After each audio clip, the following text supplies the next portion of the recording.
Saya pernah ngobrol dengan seorang teman yang berprofesi sebagai dokter. Dia bercerita betapa dakdikdukdernya para tenaga medis yang sekarang bekerja di rumah sakit. Mereka semua dalam kondisi tertekan, cemas, dan stres. Kenapa? Karena pasien-pasiennya, baik yang positif COVID-19 maupun PDP, jumlahnya semakin banyak dari hari ke hari.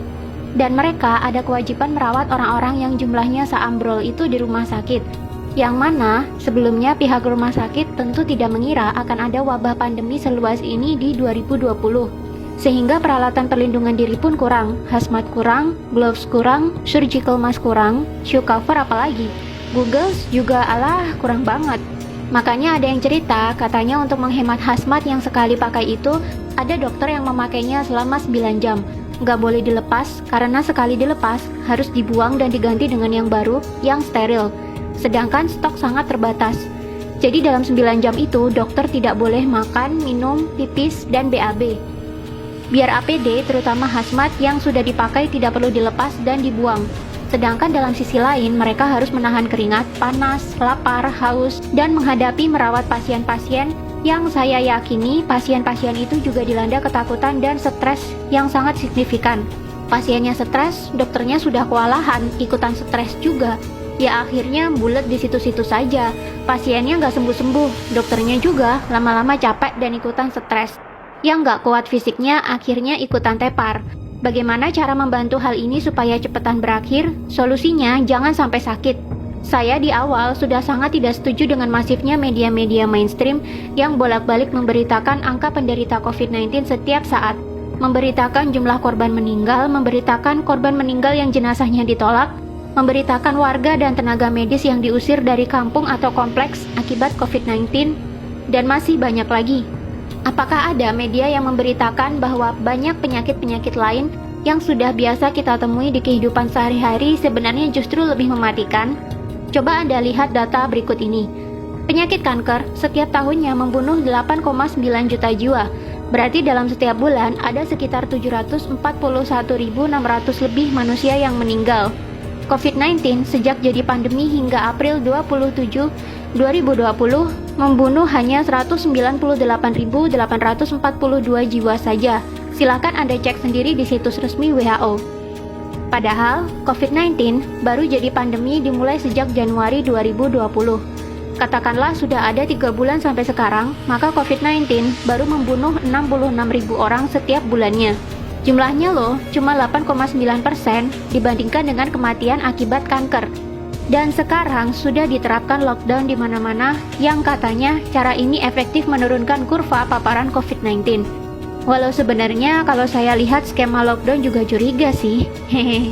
Karena akibat lockdown gini, masyarakat justru semakin takut dan ekonomi mandek. Kantor dan toko yang buka dipaksa tutup. Orang jadi nggak punya penghasilan, karyawan dipotong gajinya, pengusaha banyak yang bangkrut. Pemerintah jadinya harus sedia banyak dana, selain untuk kebutuhan medis, tapi juga untuk stimulus ekonomi dan bantuan warga terdampak PSBB, supaya orang-orang tidak kelaparan akibat tidak bisa cari nafkah. Kalau nggak ada dana, ya hutang dong. Namanya penyakit, itu kalau nggak sembuh, ya meninggal dunia. Kalau kita lihat data, yang meninggal hanya 6,9% saja dari yang terpapar. Berarti yang 93,1% kemungkinan sembuhnya tinggi. Ayo melek data, jangan mau otaknya ditakut-takutin media. Media memberitakan COVID melulu, akhirnya cuma menebarkan kekhawatiran dan ketakutan. Orang yang khawatir, takut, was-was, sistem imun tubuhnya malah turun. Akhirnya malah kena penyakit macam-macam. Kalau dia bolak-balik melihat berita COVID, dan dia jadi khawatir dan stres karena COVID, dia bisa saja malah kena COVID-19 sungguhan. Sistem imunnya kalah sama ketakutan dan stres.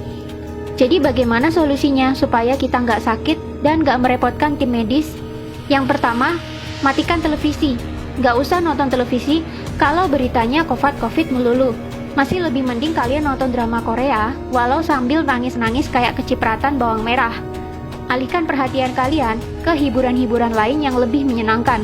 Nonton video-video satisfying di YouTube kek, nonton Panji Petualang kek, atau menghalurian nonton travel vlog di YouTube buat obat piknik kek.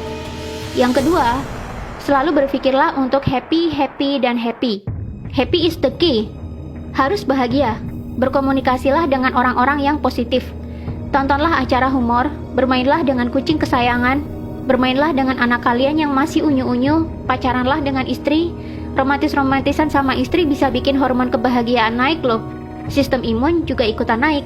Yang ketiga, berpikirlah bahwa kalian selalu sehat.